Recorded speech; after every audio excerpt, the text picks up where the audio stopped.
And welcome back. The 2018-19 season of the Mccullum Theater is in full swing.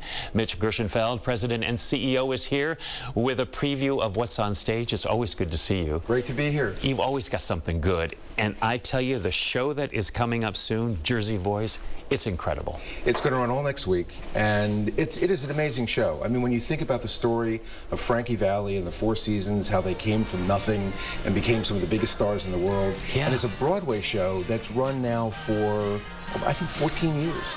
And that's hard to believe because I saw it before it was anything in Vegas.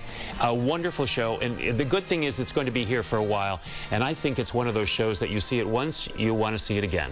I know a lot of people come back a second or third or fourth time because it's just such classic music, such a compelling story, and it's just a lot of fun, a great evening of theater. Another show that's coming is National Geographic Live.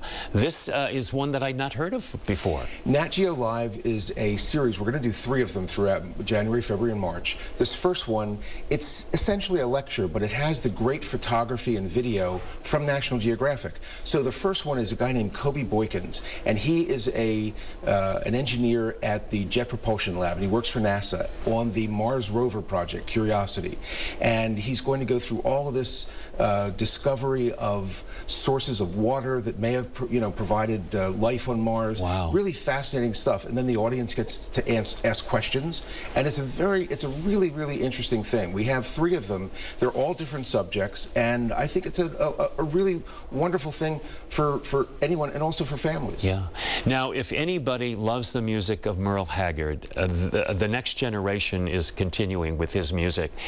You've got Ben and also Noel Haggard. They are appearing at the Mccullum. When's that going to be? That's going to be on the 22nd.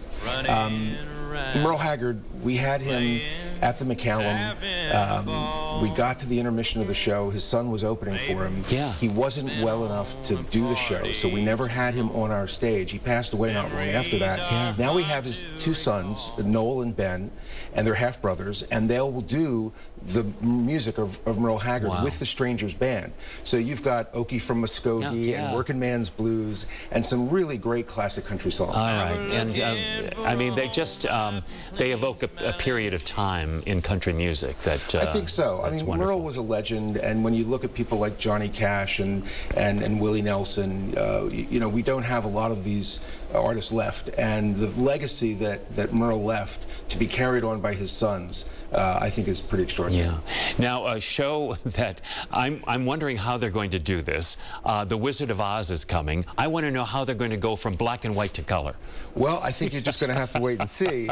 But what's great about this is that if you love the movie, and I think everybody does, this is a theatrical version. So you're going to hear all those great songs, Somewhere Over the Rainbow, and We're Off to See the Wizard, and If I Only Had a Brain, and all those great songs. Yeah. And it's the stage show. So you're going to see flying monkeys, and you're going to see the witch, and you're going to see a house twirling around in a tornado. Well, will the witch melt? That's what I want to see. Well, there's a lot of great theatrical magic that happens, and so we're just going to have to wait and see for that one, too. Boy, I tell you, what an exciting season, and probably a lot of you got this in the mail just this week, I think. Came out this week. With a list.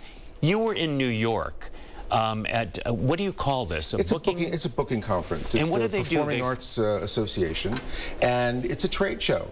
All of the artists, there are thousands of artists that will be on display essentially at this trade show. And we go around and we talk to the agents and we figure out, okay, what is going to work at the Mccullum Theater? What is going to be a good thing for the audiences here in this valley? So you go to this trade show, and are some of the artists there too making the pitch? They put on showcases. I'll tell you, one booth, I'm walking by a booth and I'm like, that really looks like Chubby Checker.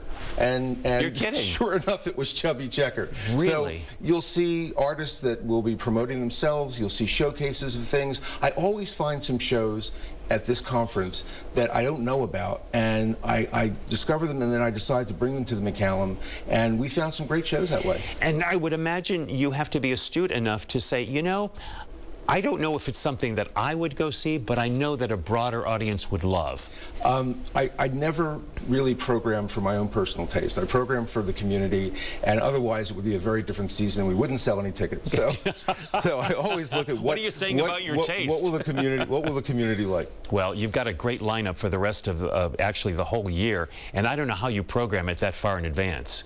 Well, some of them get programmed 18 months in advance, and you have your big calendar. I mean, I'm well into 2020 right now as far as the booking process. Wow. And the Broadway shows and things like that. So I love to talk about what's happening this season. My mind is sort of focused on 2020 right now. It's a very interesting process. All right. And Jersey Boys, boy, you don't want to miss that one. Absolutely. All right. Always good to see you. Great to be here. All right, Mitch, thank you. We'll take a break. We'll be right back.